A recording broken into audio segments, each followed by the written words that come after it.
हाँ तो भाई लोगों, कैसे हैं आप सब। Welcome back to my new video. इस वीडियो में हम ये बताने वाले हैं, ये हमने ऑफलाइन मार्केट से कूलर बनाने का किट परचेज किया है। ये हमें 55 रुपये में मिला है।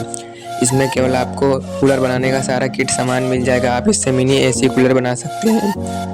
जैसा कि आप देख सकते हैं, एक प्रोपेलर मिल जाता है हमें इसमें। ये 55 रुपये में मिला है हमें किट। और एक 9 वोल्ट की बैटरी कनेक्टर, 2 हमें स्विच मिल जाते हैं।